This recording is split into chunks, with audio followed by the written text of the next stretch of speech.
Dans un coin désert où personne ne regardait, un objet étrange a explosé sous terre. Il a émis un faisceau de lumière qui a fait le tour de la ville et a volé directement dans une maison à l'autre bout du monde. Le protagoniste était assis à un bureau en train de dessiner quelque chose avec les informations rapportant la récente explosion qui jouait dans son oreille. Selon la légende, dans les temps anciens, lorsque les démons et les esprits menaçaient de détruire le monde, le héros de la formation impériale suprême a scellé les démons dans une autre dimension gardée par deux dieux, ramenant la paix aux trois royaumes. Mais les démons voulaient toujours secrètement envahir. Avec cela, les protagonistes vertueux se mettent en route pour sauver le monde. C'était l'intrigue de l'histoire du protagoniste, le manuscrit qu'il venait de terminer et d'envoyer à l'éditeur. Soudain, un tourbillon apparut dans la pièce sans vent, créant un faisceau de lumière dans l'espace, puis l'aspirant directement. Le protagoniste le suivit dans un autre monde. Dans sa tenue étrange, le protagoniste a immédiatement réalisé qu'il avait été transporté dans une autre dimension. Il regarda le soleil rouge sang ainsi que le sol qui tremblait tandis que les troncs d'arbres poussaient. Il leva les bras et rit. Cette action a réussi à attirer l'attention des monstres. L'un d'eux s'est précipité sur lui donnant le vertige. Le protagoniste pensait qu'être le personnage principal le protégerait, mais le monstre n'a montré aucun respect. Soudain, une lumière bleue descendit du ciel entourant le monstre mi-humain, mi-bête. Une silhouette mystérieuse est apparue et a vaincu l'adversaire en une demi-seconde, laissant le protagoniste stupéfait. De plus, la zone était pleine de monstres qui n'avaient pas été éliminés, forçant la personne mystérieuse qui venait d'apparaître à s'occuper à nouveau de se battre. Le protagoniste se caressa le menton, puis décida de courir. Puis il remarqua une lumière qui le poursuivait, qui se transforma en une épée qui s'adaptait parfaitement à sa main. Serait-ce l'épée au trésor invincible? Il le brandit, l'examinant une fois de plus, attirant l'attention des monstres. Le protagoniste a couru pour sauver sa vie, ne sachant pas encore manier l'épée avant d'être forcé sur le champ de bataille.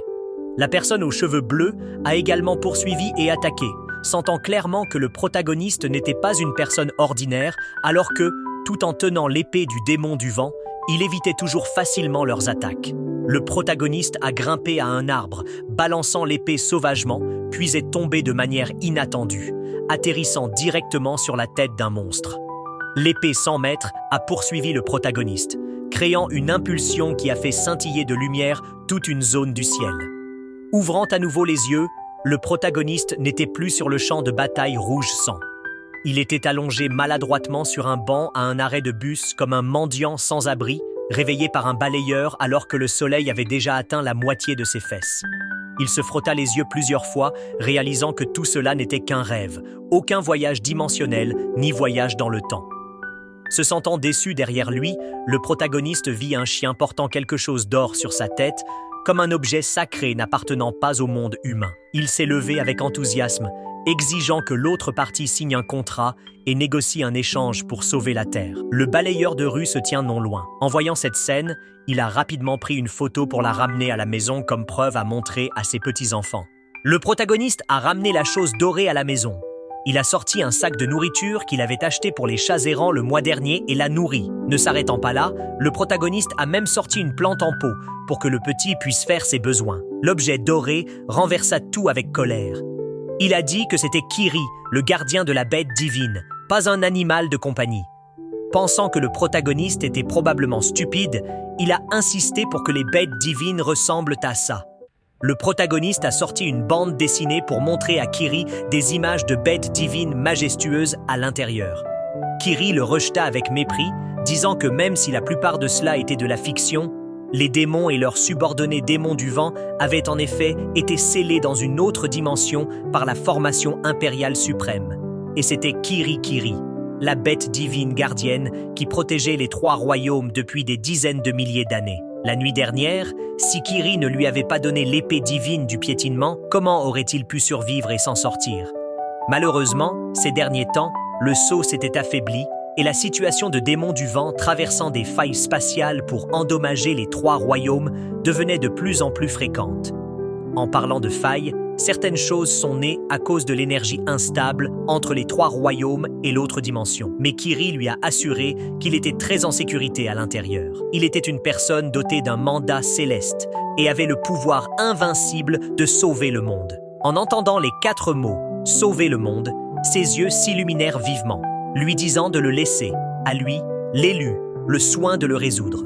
Lorsque le protagoniste a demandé comment gérer les fissures causées par le miasme inégal des 2 côtés, Kiri a hésité et n'a pas répondu. À ce moment-là, son téléphone sonna. Le nom du protagoniste a finalement été révélé. Il s'agissait de Yin-Fen Lin, quelqu'un qui n'avait pas payé son loyer et qui était réprimandé par son propriétaire. Après s'être assuré qu'il garderait le secret de Kiri, il est parti pour gagner de l'argent. Un ensemble de conditions a été rédigé, donnant au lecteur seulement 5 minutes pour accepter, mais il n'en savait rien. Le jeune maître Lu Hang, de la famille Lu, dont on disait récemment en ligne qu'il était l'investisseur dans le site de reliques explosées, était assis dans sa supercar, fonçant à toute vitesse sur son chemin pour vérifier les traces. Il s'est avéré qu'il était également l'un des tueurs de démons du vent. Après avoir appris que la personne qui lui avait volé sa proie hier était un nouveau venu, il était très en colère. Pendant ce temps, Yin-Fen conduisait un vélo électrique public pour se rendre au travail lorsqu'il rencontra une autre bête spirituelle, le faisant craquer soudainement sans remarquer Kiri sur sa tête. Il s'envola, heurta le sol face contre terre et se retourna avec colère pour le gronder. Il s'est avéré qu'il y avait pas mal de bêtes spirituelles dans la région, mais contrairement à sa bête divine toute puissante, ils étaient appelés bulles et étaient moins sensibles. Le protagoniste n'avait aucune idée qu'il explosait sur les forums de personnes qui avaient traversé les dimensions grâce à la mort d'un boss la veille portant le nom de Sword Knight. En marchant dans la rue, il a accidentellement attrapé une fille qui a failli tomber, quelqu'un qui faisait également partie du groupe de voyage dans le temps. Soudain, Yin-Fen vit 2 bêtes divines traverser la route et lâcha immédiatement la fille dans ses bras, se précipitant au milieu de la route pour sauver les 2 petits, gaspillant tous ses efforts à couper devant les voitures pour se rendre compte qu'il ne pouvait pas être blessé par des objets dans ce monde. Les passants auraient perdu leur souffle s'ils ne l'avaient pas insulté. Après cela, il a continué à circuler dans le groupe, mais pas avec le titre cool de chevalier à l'épée, plutôt comme un imbécile qui ne lisait pas les règles des 3 royaumes, semblant avoir des problèmes mentaux. Peu de temps après, l'hôpital psychiatrique de Mingxin a envoyé un médecin pour résoudre la situation. Les gens du groupe avaient décidé de ne pas y prêter attention jusqu'à ce qu'une notification apparaisse et que l'image de Yin-Fen attire leur attention. Incroyablement, il était bel et bien le chevalier à l'épée dont tout le monde parlait. Yin-Fen a été amené devant les autorités pour être jugé. Selon la 2e règle pour ceux qui ont un mandat céleste, ils ne doivent pas nuire aux gens ordinaires. La 3e règle, ne révélez pas votre identité aux gens ordinaires.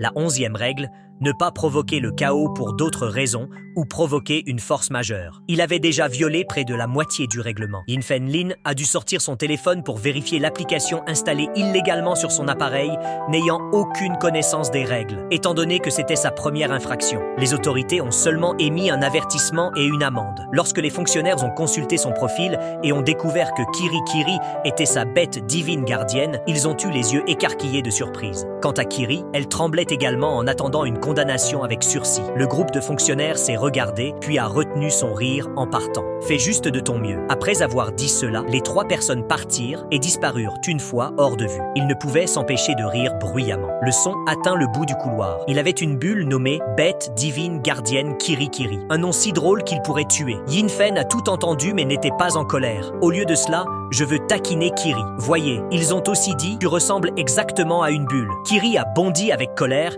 et a attrapé son col, disant qu'il lui avait dit de ne pas révéler son identité. Après cela, il a été expulsé, se tenant devant une lumière bleue dans l'espace et a été immédiatement entraîné à l'intérieur, se retrouvant dans un décor ancien comme celui des années 1700. Mais ce n'était absolument pas un jeu de voyage dans le temps, mais une mission pour sauver les 3 royaumes. Yin-Fen a remarqué une zone qui apparaissait dans les livres, le royaume sud de Jambadviper. La légende raconte que dans les temps anciens, les 3 royaumes et les 4 continents, le Changshen oriental, le Jambadvipa méridional et le Nouveau-Zéland occidental. En tant qu'auteur de bande dessinée, ses connaissances étaient de considérer comme des connaissances de base. Yin-Fen se promenait malicieusement, ressemblant à quelqu'un atteint d'une maladie, regardé de côté par tout le monde, jusqu'à ce qu'ils apprennent qu'il était le chevalier qui avait éliminé le boss de la faille. Puis, ils se sont rassemblés autour de lui. Se faire un nom dès son premier jour ici était tout à fait extraordinaire. Yin Fen se tenait sous le jade du destin, considéré comme la racine des mandatés célestes, déterminant la puissance de combat de ceux qui ont un mandat céleste. Cet écran servait à tester la force du jade du destin. Si ton destin, jade, était trop faible pour passer, tu ne devrais absolument pas entrer bêtement dans la faille temporelle et mourir pour rien. C'est ce que dit la fille aux cheveux roses. Elle avait précédé Yin Fen de plusieurs années dans le sauvetage des 3 royaumes. Elle poursuivit. Ceux qui franchissent l'écran verront la force de leur jade du destin au milieu de 5 lumières extrêmes, or, violet, bleu et vert. À ce jour, Yin Fen a demandé avec impatience de tester sa force, mais a été arrêté par Kiri. Juru ne lâcha prise que lorsqu'il entendit les autres le provoquer. Yin Fen, dans un accès de colère, sauta sur l'écran. Mais comme sa force était encore faible, il ne put résister à la force et fracassa directement son visage contre la tablette de pierre, puis glissa vers le bas. Pensant que c'était quelque chose de grandiose, il s'est avéré que ce n'était qu'un jade Destiny de bas niveau. La foule riait comme si elle ne pouvait pas rire assez, et son intérêt à regarder le spectacle commença à diminuer. L'enfant croyait avoir été choisi par le ciel. Il n'avait donc pas encore découvert toutes ses capacités. Il sortit son épée et l'agita sauvagement dans les airs. D'une manière ou d'une autre, le rayon tiré par l'épée a provoqué l'apparition d'une fissure dans l'écran de perfection doré, le faisant presque exploser. Juste après cela, une personne nommée Tedan a sauté sur la plateforme face à face avec Yin Fen. Sachant qu'il avait causé des problèmes, il posa son épée, sur le point de négocier, lorsque l'autre partie lui saisit l'épaule avec émotion. Cela faisait très longtemps que le vieux Tedan n'avait pas vu quelqu'un capable de détruire l'écran. Il n'avait pas remarqué la fumée noire qui était entrée sournoisement dans l'épée qu'il avait laissé tomber. Tedan s'avança pour ramasser son épée, sans attendre le consentement de Yin Fen, le plaça immédiatement dans l'équipe de tueurs de monstres. Une épée au trésor rare comme celle-ci devrait être baignée dans le sang de ces hommes bêtes. Il lui donna une carte, faisant de lui officiellement un tueur de démons du vent. Ailleurs au musée Ming-Chin, des objets étranges tremblaient. Une ancienne épée a mystérieusement disparu et il y a eu une explosion de cause inconnue. Yin Fen fouillait dans les poubelles, ayant entendu des gens dire que quelque chose de maléfique avait été extrait des ruines de l'ancienne ville. Alors, il fouilla les poubelles sans hésitation. Tuer les démons du vent pouvait attendre. Tout ce qui n'était pas encore accompli était sûrement l'arrangement du ciel. Il avait également entendu dire que les ruines de l'université Ming-Chin avaient été fouillées il y a 3 mois. Mais des événements étranges n'avaient été signalés qu'il y a 1 mois. À cette époque, il semblait avoir ramassé une ancienne épée sur le sol et, par coïncidence, 2 sites archéologiques de Ming-Chin avaient également perdu quelque chose de similaire. Après la disparition de cette épée au trésor, les artefacts exposés ont cessé de trembler. Yin Fen pouvait deviner la réponse. Selon ses déductions, les 2 événements survenus à l'université Ming-Chin et l'épée manquante étaient liés. Yin Fen n'avait aucune idée que l'explosion de l'autre jour avait été causée par la chose de la taille d'un poing qui marchait à côté de lui. Kiri essuya la sueur qui coulait comme un ruisseau. Heureusement, ce type n'a pu en déduire que cela. Yin Fen était déterminé à trouver l'épée pour tout exposer à la lumière. Pendant ce temps, l'épée qu'il recherchait était en cours de restauration. Après que les 2 moitiés brisées aient été remises ensemble, une impulsion d'énergie a jailli dans les 4 directions, provoquant la transformation de Yin Infin sur place. La faille temporelle est apparue de manière suspecte et sans fondement.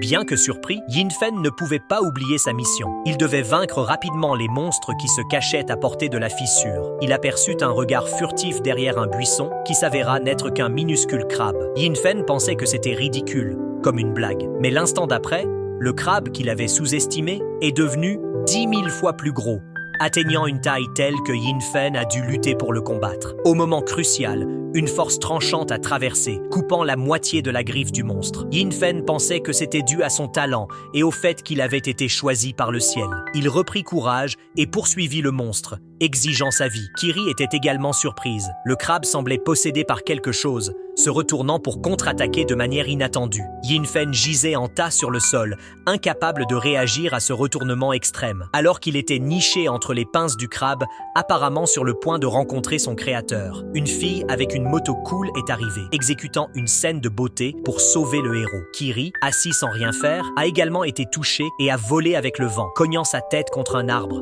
provoquant la formation d'une bosse. Si le pouvoir divin de Kiri n'avait pas été endommagé, nécessitant seulement le sacrifice de formation spirituelle pour réparer le sceau, Yin Fen aurait été traité depuis longtemps. Je n'attends pas ces maudits démons du vent. Kiri réfléchit à leur première rencontre, à la façon dont elle l'avait intentionnellement attiré dans la faille, lui avait donné l'épée au trésor et avait soufflé de l'énergie noire dans l'épée sur la plateforme. Kiri était sur le point de mourir de colère. En tant que bête divine gardienne, de quel droit devait-elle accompagner quelqu'un qui ne pouvait rien accomplir dans la vie comme ça? Yin Fen est soudainement sorti et a dit à Kiri qu'il ne voulait plus tuer les démons du vent pour protéger les 3 royaumes. Après toutes ces fanfaronnades, il s'agissait en fait d'avoir peur de la mort. Pensait-il qu'il y perdrait la vie? Il n'y a plus de choix du ciel, ou pas. Rien n'était plus précieux que sa vie. Si le ciel en était capable, il devrait lui donner 1 milliard. Sinon, restaurer cette épée. Je plaisante, mais c'est sérieux. D'une manière ou d'une autre, l'épée a été vraiment réparée comme neuve. Kiri a juré sur son honneur qu'elle n'avait aucune implication dans cette affaire. Ses pouvoirs n'étaient pas si forts. Kiri se souvint de la lumière bleue de tout à l'heure. Si ce n'était pas un rayon vert, qu'est-ce que c'était? Pendant ce temps, dans la famille Lu, le jeune maître Lu Hang a également reçu la nouvelle que l'énergie de l'épée était plus terrifiante qu'on ne l'imaginait. La supposition de son grand-père n'était pas fausse. L'effondrement de l'ancienne cité de Jiyin en une seule nuit n'est peut-être pas une invention. Sous les ruines se cachait probablement un secret qui bouleversait le monde. Étrangement, l'épée tombée avait disparu et son emplacement restait inconnu. Kiri a raconté à Yin Fen à quel point la restauration de l'épée au trésor était effrayante.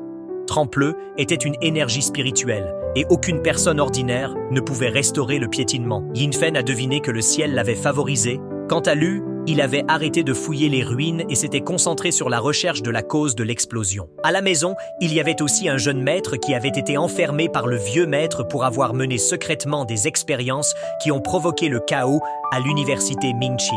Yin Fen était redevenu involontairement un sujet de discussion dans le groupe. Les gens ne pouvaient pas croire que l'esprit des eaux s'était associé aux chevaliers pour éliminer les monstres hier. Pas étonnant qu'il soit si fort. Kiri terminait le processus final de son système digestif, le recouvrant secrètement de terre pour le cacher à Yin Fen. Ce tas de terre est tombé et a frappé le jeune maître de la famille Lu en plein visage.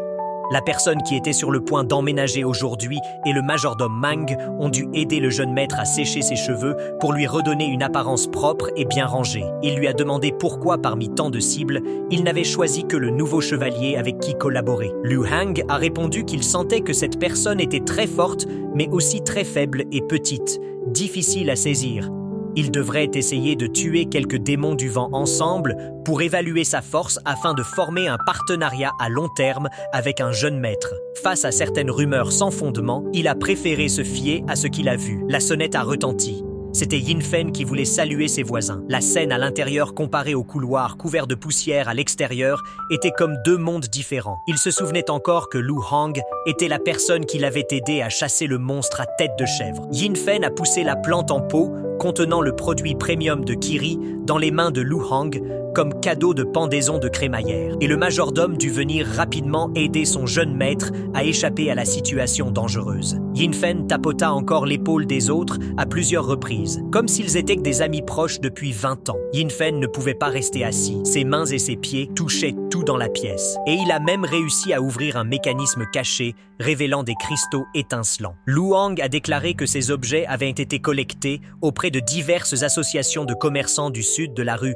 Jamet Vipa. Pas difficile à trouver. Alors que Yin Fen était sur le point de toucher autre chose, Lu Hang l'arrêta. Il a directement sorti un noyau spirituel de démons du vent 3 étoiles pour qu'il le voie. Chaque fois qu'un démon du vent était tué, l'un d'entre eux tombait. Ce jour-là, après avoir éliminé le démon à tête de chèvre, Yin Fen s'était enfui. Alors il l'avait gardé. Maintenant, il le rendait à son propriétaire. Le vieux majordome, craignant de le gaspiller, dit à Yin Fen que le prix de l'un d'entre eux pourrait acheter tout un ensemble de pierres d'amélioration comme celle de Lu Hang. Les bons frères partagent la bonne fortune. L'élimination du monstre à tête de chèvre a également bénéficié de la contribution de Lu Hang. Il devrait donc la partager. Malgré le refus de Lu Hang, Yin Fen a insisté pour l'emmener. Ils sont entrés ensemble dans les 3 royaumes et l'événement bouleversant a directement provoqué le gel de tout le monde. Lu Hang, connu sous le nom de Night Marquis, tenait la main de quelqu'un d'autre au milieu de la route. C'était une nouvelle qui aurait pu choquer une vache à mort. Le chapiteau nocturne froid et fier de toute la région sud de Jamba Viper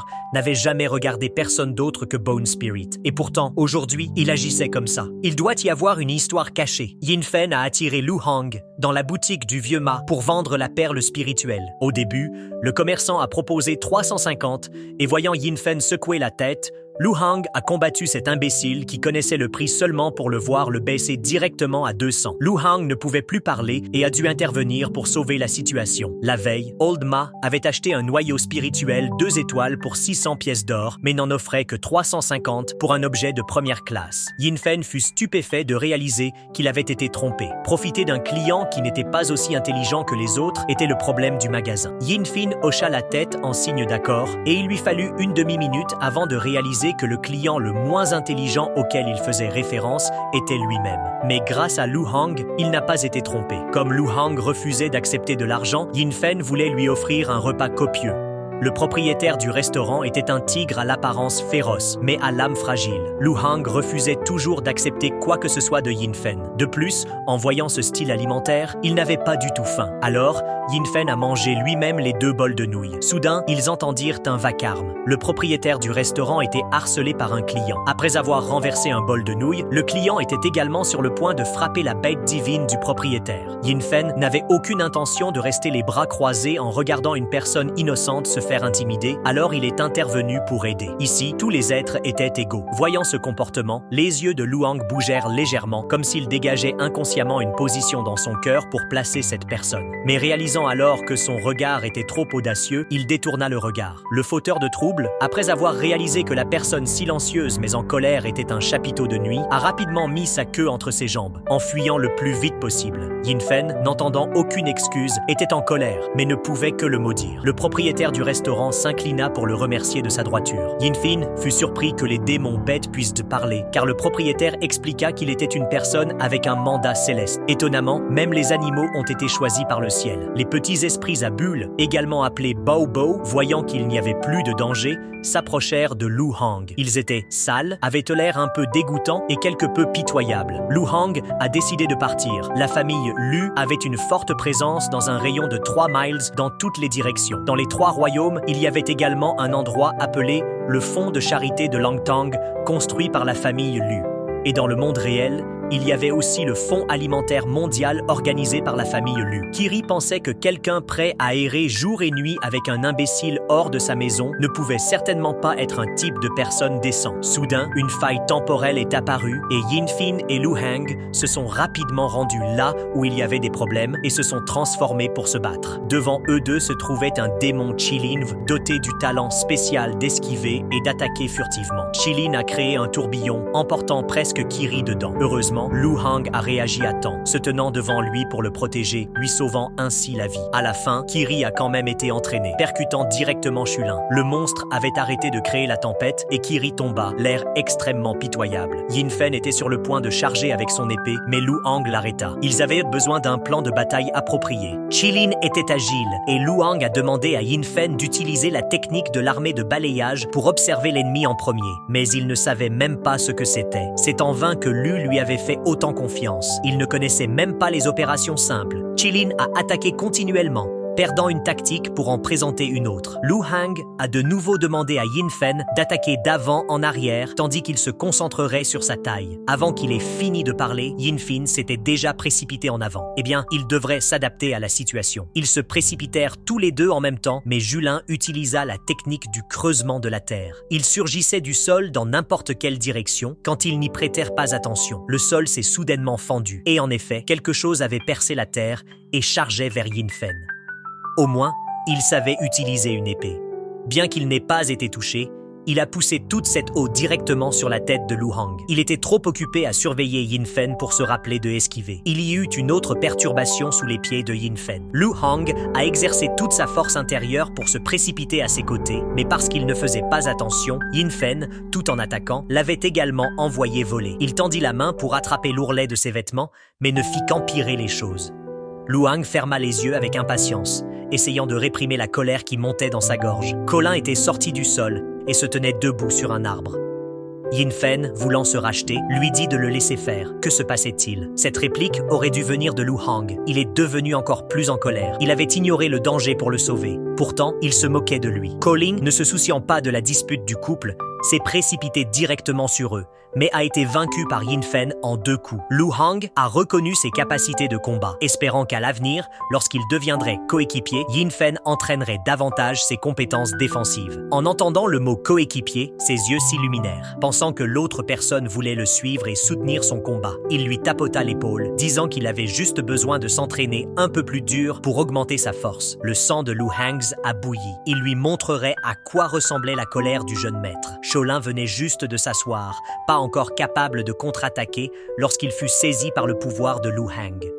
La ville entière trembla et Yin Fen se rétracta immédiatement de ses paroles précédentes. Lu Hang était le meilleur. Lu Hang a donné à Yin Fen un livre contenant quelques techniques qu'il pourrait pratiquer pendant son temps libre. Kiri était entraîné à l'entraînement jour et nuit. Pensant qu'il était sur le point de mourir, il lui dit qu'il n'avait pas besoin de pratiquer ces techniques banales car Yin Fen était l'élu. Il le savait. Mais maintenant, il avait un partenaire et avait besoin d'apprendre quelque chose au-delà des mouvements instinctifs pour pouvoir coopérer et protéger les autres. Le scénariste persistant a appelé et ce qui semblait être une bonne nouvelle s'est avéré être une réprimande. S'il ne pouvait pas soumettre un projet décent avant midi demain, il devrait être prêt à faire ses bagages et à partir. Yin Fen se souvint soudainement des démons du vent et eut alors une idée. Il a attrapé son sac et a couru chez lui. Bien que Lu Hang ait reconnu les capacités de Yin Fen, il hésitait encore à faire équipe. Une personne courageuse mais irréfléchie qui n'arrêtait pas de se mettre en danger mais qui insistait pour être le chef d'équipe. Soudain, son téléphone lui a signalé un message et quand il l'a ouvert, Lu Hang était tellement en colère qu'il a jeté son téléphone directement dans l'aquarium. Il s'est avéré que Yin Fen,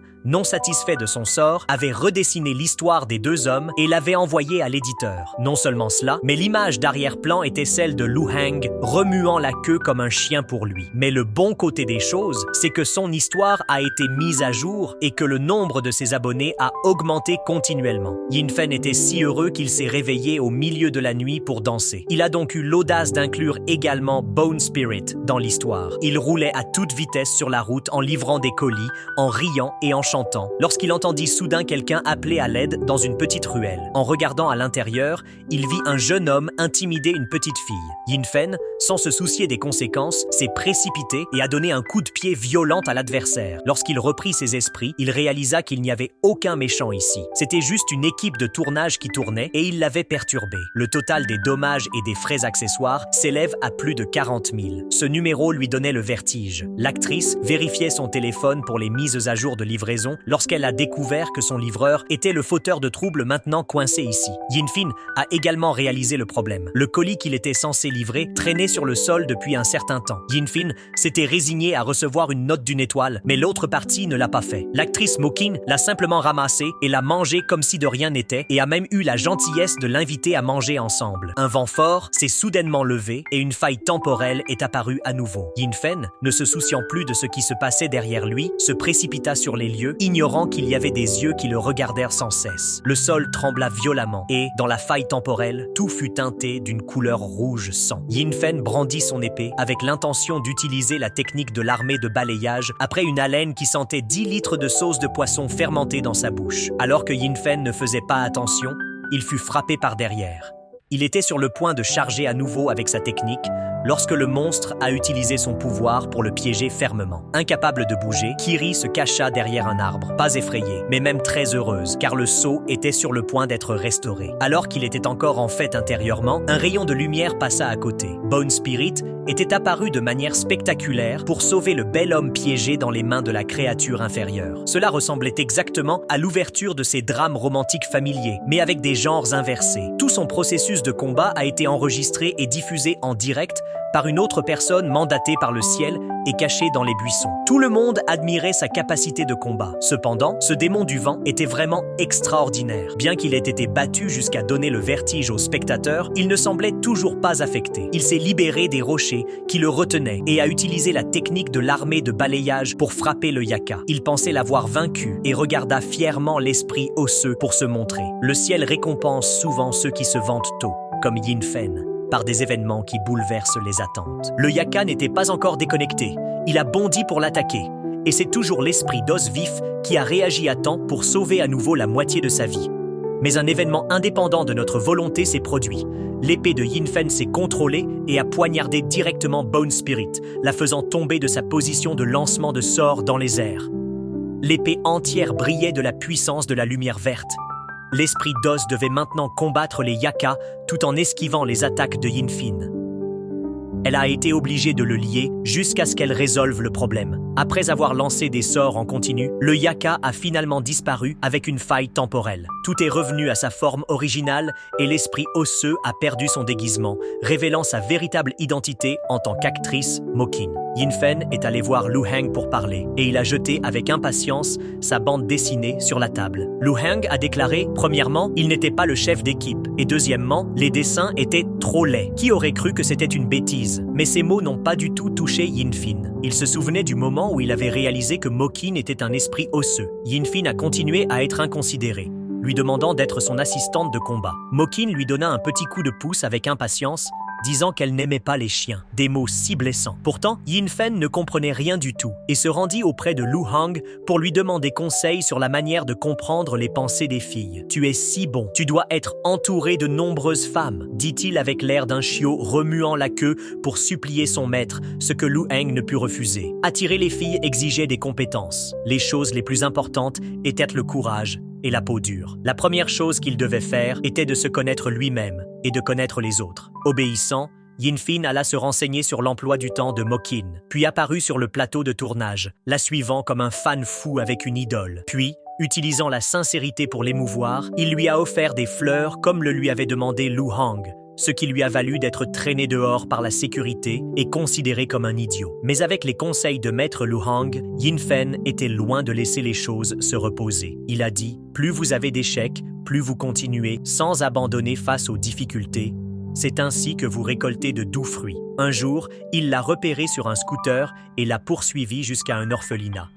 Il a vu Mo jouer avec les enfants. La scène lui rappelait son passé avec son père. Les enfants voulaient entendre Moen chanter et elle éleva la voix avec indulgence pour chanter pour eux. Au moment où sa voix chantante a retenti, tout le monde l'a immédiatement regretté. C'était plus désagréable que le réveil à 6h30 un dimanche matin. Les voisins qui passèrent par là parlèrent de Mokin. Grâce à cela, il a appris qu'elle avait grandi dans un orphelinat et que, malgré son adoption il y a des années, elle était revenue pour aider d'innombrables enfants. À ce moment le plus vulnérable, Yin Fen a discuté un moment, puis l'a invité à être sa partenaire pour devenir son assistante et combattre ensemble les démons du vent. C'était lui qui avait rassemblé suffisamment de chance et de force. Moin était devenu sourd et avait mal à la tête. Elle était sur le point de donner un coup de pied à ce type. Un enfant a couru vers elle pour lui dire qu'un autre enfant venait de tomber. Voyant cela, Yin Fen a immédiatement aidé à emmener le garçon à l'infirmerie sans remarquer ce qui se trouvait derrière lui. La porte s'est écrasée directement sur le nez de Mokin. Sans s'arrêter là, il s'est porté volontaire pour tenir les outils de Moin pendant qu'elle martelait. Il n'a pas abandonné, la suivant avec son vélo électrique. Lorsque Mokin s'est arrêté, dans l'intention d'avoir une conversation appropriée, Yin Fin a perdu ses freins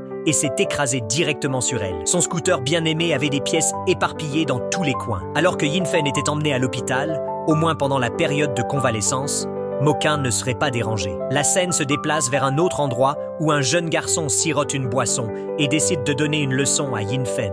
Cette nuit-là, à l'hôpital du système nerveux central. Dans son malheur, il a été accidentellement éclaboussé d'eau par une voiture qui passait et a ensuite reçu un appel téléphonique l'informant qu'il avait dépassé le délai de paiement de son amende. L'amende de 200 yuan qui lui a été infligée par les autorités il y a peu de temps pour avoir enfreint la loi. Maintenant, Yin Fen portait une dette énorme. Du coût de réparation du scooter de Mokin à l'indemnisation de l'équipe de tournage, tous ces chiffres sont énormes. Pensant pouvoir compter sur sa bande dessinée bientôt publiée pour rembourser sa dette, le scénariste a appelé pour dire que son travail avait été retiré pour plagiat. Impossible. Tout a été écrit par lui-même. À ce moment-là, une faille temporelle est apparue. Yin Fin était coincé entre deux choix, soit être un excellent auteur de bande dessinée, faisant un travail utile au quotidien, soit sauver le monde. Finalement, il a choisi la seconde option. Il y avait un autre yaksha qui attaquait le propriétaire du magasin de nouilles. Yin Fen a dit à l'adversaire de courir vite. Le tigre était sur le point d'écouter. Le yaka a jeté Yin Fen au loin. Il a esquivé l'attaque avec habileté et a même coupé le bras du yaka. À ce moment-là, il était sur le point d'en finir d'un seul coup. Le monstre a bloqué son épée avec seulement sa main restante. Yin Fen a dû appeler à l'aide le tigre qui se cachait derrière le camion. Finalement, il accepta de se lever et de se battre, mais le corps entier du yaka était dur comme de la pierre. Un coup de poing est allé droit au cœur. Ils furent tous les deux projetés en arrière et le bras coupé du monstre guérit instantanément. Yin Fen a attaqué à nouveau. Il est passé à la technique de destruction de l'âme, provoquant la division du Yaka en plusieurs morceaux. Le monstre n'est pas mort, il s'est régénéré et a même doublé de taille. Selon Lu Hang, sa véritable forme n'était qu'une illusion. Le tuer plusieurs fois serait inutile. Se battre seul n'a jamais été une bonne idée. Il s'est avéré que la maison de Yin Fin avait été achetée directement par lui, ne laissant aucune échappatoire. Le majordome Meng voulait que l'autre partie vienne implorer le jeune maître de l'aider par elle-même. Lu Hang était quelque peu en désaccord avec cette approche forcée. Mais avant qu'il ne puisse parler, son téléphone l'informa de la bataille de Yin Fen avec les Yaka. Wang n'est pas non plus resté les bras croisés. Elle a immédiatement conduit son véhicule pour apporter son soutien. La situation était urgente. Il courait d'abord et réglerait les choses plus tard. Yin Fen se déplaçait avec agilité, esquivant les attaques de manière spectaculaire, préservant sa maigre vie. Mais il ne pouvait pas être considéré comme en sécurité car le Yako le poursuivait sans relâche. Yin Fen a été frappé par un vieux truc, être scellé sous terre en attendant de mourir. Un énorme rocher s'est précipité vers lui à une vitesse vertigineuse. Ni Lu Hang ni Mo Yin n'ont pu réagir à temps. Juste au moment où ils pensaient que tout était terminé, Yin Fin s'est miraculeusement relevé des décombres. Ayant abandonné son manuscrit pour venir ici, Yin Fin était déterminé à ne pas laisser tout cela en vain. S'il ne mourait pas, peu importe comment il se battait, alors il le réduirait en cendres. D'un seul coup, il fit regarder Lu Hang avec surprise. Le Yaka s'était transformé en fumée et avait disparu. Yin Fen courut chez lui à la vitesse d'un démon et trouva Kiri assis devant son ordinateur. Heureusement, la maison était encore intacte et rien n'avait été perdu. Le propriétaire a rappelé, mais au lieu de le gronder, il a dit que quelqu'un avait payé le loyer pour lui. Le scénariste a également signalé que le problème de plagiat n'était qu'un malentendu. Yin Fen est revenu à la vie comme si de rien n'était. Les derniers classements des 4 régions ont été envoyés à sa machine sous prétexte de payer l'amende. Bone Spirit est classé 10e et un nouveau venu comme lui est étonnamment à la 46e place. Le Yaka, que même Bone Spirit n'avait pas pu éliminer, avait été complètement vaincu par lui. Dans le groupe de discussion, seul Tiger Head l'a défendu alors que tout le monde disait que Yin Fen avait simplement eu de la chance. Quant à Lu Hang, il semblait avoir développé une vision différente de Yin Fen. Ce style de combat quelque peu courageux était en effet impressionnant. Lu Hang dit « Vieux majordome, ne vous mêlez plus de mes affaires. J'ai payé son loyer. Il peut continuer à vivre ici. Le noyau spirituel du Yaka 5 étoiles lui suffit pour payer l'amende. Quant au problème de plagiat et d'expulsion, Lu Hang était déjà intervenu.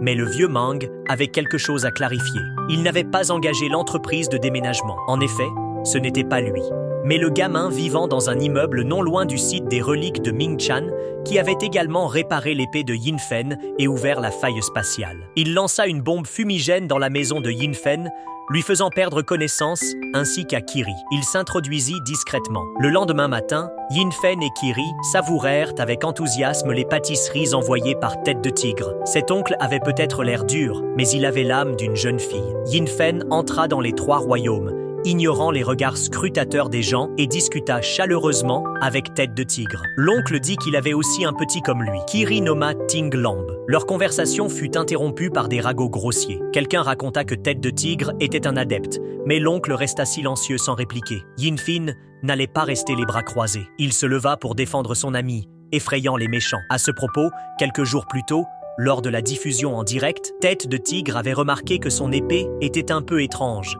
peut-être possédé par un monstre, et avait conseillé à Yin Fen d'être plus prudent. Récemment, il avait échangé des messages avec une petite fille fan de sa BD. Bien qu'elle m'ait refusé ses invitations à plusieurs reprises, Yin Fen trouvait cette personne très intéressante. Sa BD avait atteint le cap des 10 000 vues. Il annonça cette bonne nouvelle à Tête de Tigre, l'invitant à dîner, mais apprit alors la nouvelle urgente de la disparition de Ting Lamb. Il partit précipitamment à sa recherche et tomba par hasard sur une petite fille. Yin Fen aperçut une silhouette familière et pensa qu'il s'agissait de tigres transformés. Mais pourquoi le Baaba ressemblant à Kiri, mentionné par l'oncle, était-il en réalité un chien? Quelqu'un l'appela derrière lui, et c'est alors qu'il réalisa que cette petite fille mignonne aux allures de Lolita était en réalité une tête de tigre transformée.